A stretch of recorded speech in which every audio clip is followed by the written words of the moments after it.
You know what? You don't have to answer that. Let's just go with the first class. So we go through the first class, and guess what my first class is? Genesis 1 and 2. After that first class, I give them another document. It's written by a group of bishops in the United States about cohabitation. And the reason I like that is a question and an answer. And they ask a question like young people would ask it. Why should I do this anyway? Why should I listen to what the church has to say anyway? Huh? And they answer it. I give them that. I say, if you're serious about being together for the rest of your lives, you should take a look at that. See you next time. Guess how many people come back the second time? What percentage? 5. 0. You know why? In 10 years as a deacon, and in the Latin Rite, deacons can do weddings outside of Mass. Guess how many weddings I've done? 1 in 10 years. Why? Because 2 things happen. Either they break up, because they actually take what I said seriously, they realize what's going on, they break up, or they go to the church down the street where the priest makes them look good for pictures. And they don't have to go through all this. So all you who think living together is a good idea, do that test with the person who you think loves you so much. You know why this is such a problem? Because in their mind, either one of them, in the back of their mind, when they're in this situation, you can always get out. Because you're not married. You can always get out. Because you're not married. That example won't work when you got one of these on. But they think living together is the greatest thing. See? Thank you very much. Now, here's some questions that people, good Lord. I don't like that. I'm going to stand here. When you're living together like that, I'm going to, what time is it? I'm going to keep going. 9:04, oh my goodness. I'll do one more example. I'm going to have to cut it short. I'm going to do one more example.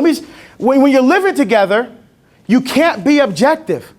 Because when you're in that situation, you're sharing bank accounts. I'm used to his farts. I'm used to this thing. I'm used to his friends. Oh, this is just like being married. I'm used to his underwear lying around. I'm used to her panties then washed. This is like being, but here's the questions that you don't ask that you need to. Because you're not standing back being objective.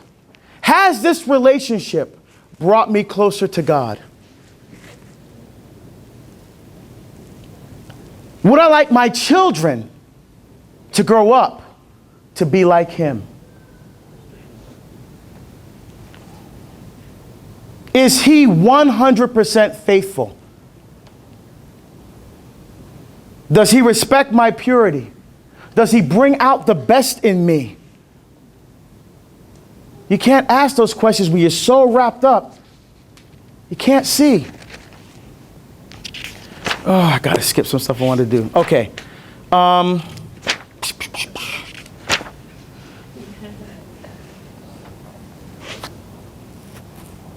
right. I'm going to go a little bit long because I really want to do this one.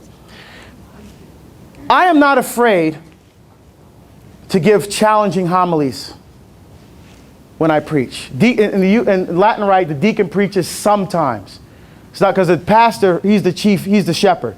He's the chief teacher. Deacon preaches sometimes. So on all those occasions when I do preach, I'm not afraid to, preach the truth sometimes. In love, Ephesians 4, the truth in love. One time I preached on contraception. Guy was upset. He came to see me after Mass. I want to talk to you. I said, okay. I said, not here. Great. Take my vestments off. We go in the rectory, sit down. What's the problem? I didn't like your homily. Well, which part? All of it. What's the problem?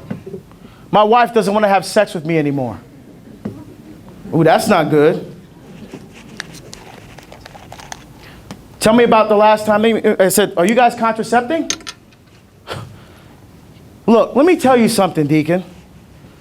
Everybody is contracepting. I don't know who you think you are. You live in the Middle Ages or whatever, but this is the 21st century. All these Catholics out here that you're preaching to, they're all contracepting. You know, the church has to get with the time. I said, dude, I asked you a simple question.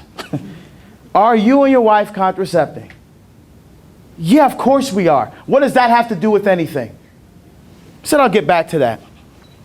I said, tell me about the last time this happened. Because what do you mean? He said, well, your wife doesn't have sex with you. What does that look like? Well, the last time we had a nice dinner, came home from work, had a nice dinner, the kids were gone, you know, and I made those moves. I said, yeah, I know. And when I did, my wife said, I don't want to have sex with you right now. And I waited for the rest of what he had to say, and that was it. I said, is that all she said? He said, yeah. And you're mad. He said, yeah. Let me understand. Did your wife tell you, I don't love you anymore? No. Did your wife tell you, I don't ever want to have sex with you ever again? No. You said that she said, I don't want to have sex with you right now. Did you say, okay, honey, what about an hour from now? You even give her that much? No. Then why are you angry? Disappointed, I can see, been there.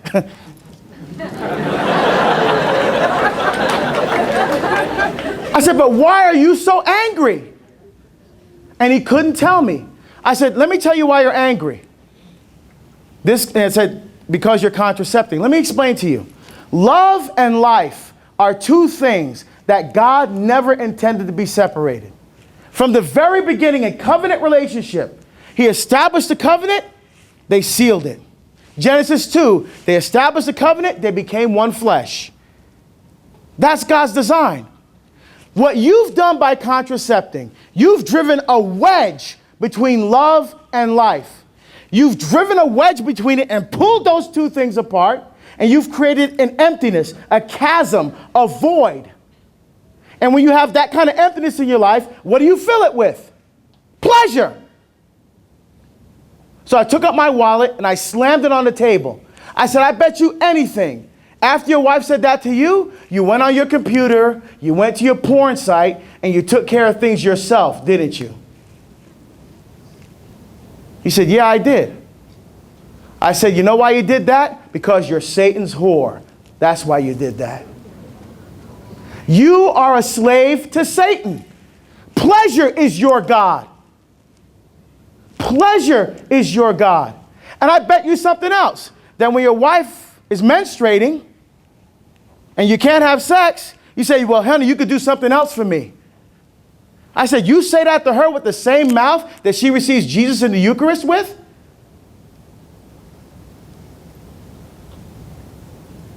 Is that what you say to your wife, who you entered a covenant relationship with Christ with?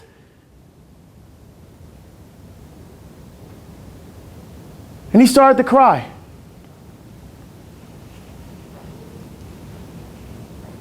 He said, what do you do? I said, to be honest, me and my wife just go for it, and whatever happens, happens. But when we're disciplined, we use natural family planning. He said, what's that? Didn't have no idea. So I explained a little bit about the Billings ovulation methods, what we use.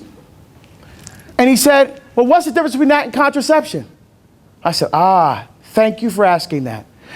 I said, this is not a trick question. Is there a difference between doing something and doing nothing? Not a trick question. Is there? Yes.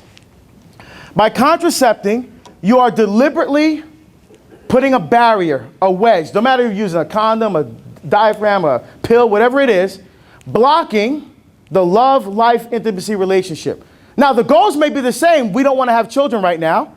The church doesn't teach and will never teach how many children a couple should have. It's a prudential decision for a husband and wife to make of how many children they can handle. Nobody should judge that. But the church does teach And it's true. And I can speak from personal experience because I've done both before I was married, but when I'm married with my wife. NFP, you do nothing. How many days a month can a woman get pregnant? Wow, nobody does NFP here? No, how many days a month can she get pregnant? One. Right answer right here, 1 day. 1 day. What NFP does is this. Because think of God's wisdom. Remember I said a woman cooperates with the gift of the Holy Spirit? God created women beautifully and perfectly. There's only 1 day. So as a couple, you discern using these methods which day that ovulation occurs. You make a choice not to have sex that day. You do nothing. And you have, except for the period, all the rest of the time to have as much sex as you want. And let me tell you something. It's a whole mind-blowing experience when you have sex God's way. He said to me, well, what about during those times when your wife's not into it that night? I said, oh, yeah, been there. I've come back for some trips. She's on her period or she's just not into it. She says, what do you do? I said, look, I got 3,000 books on theology at home. You know the one closest to my bed? The Summa Theologica by St. Thomas Aquinas. If my wife ain't into it that night, that's okay. I'll take the Summa and I'll go into the family room and I'll read St. Thomas Aquinas till that feeling goes away. Because reading Aquinas will kill any sexual desire you have in your body.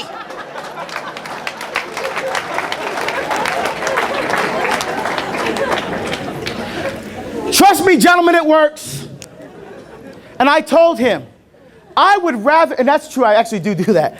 I said, I would rather do that than to turn my wife into an object, into a thing, into a non-person.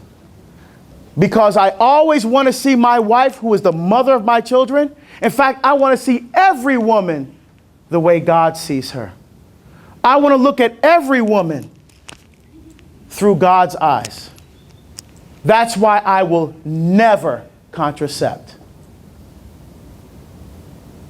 Just like that, I told him. One more example, and I'm going to end with this example. I'm going to prove right now, I'm going to give one man in here a chance to embarrass me in front of all of you. That in a man in his heart, he doesn't want to hit it and quit it. He doesn't want contraception. He doesn't want to have sex before marriage. You know what he wants in his heart of hearts?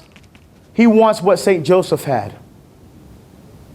I'll show you what I mean. Give me a volunteer. Any guy. You're closer. Come up here. What's your name? Jason. Okay, Jason, here's the scenario, my friend. You're in high school. Okay. You're not only in high school. Jason, over here. You're not only in high school, you're the cool guy in high school. You're the popular guy in high school. You're the guy that all the other guys want to roll with, right? You are the man. All right? Right? Thomas, you all right? Yeah, I'm fine. Okay. Jason. So Jason, it's like this.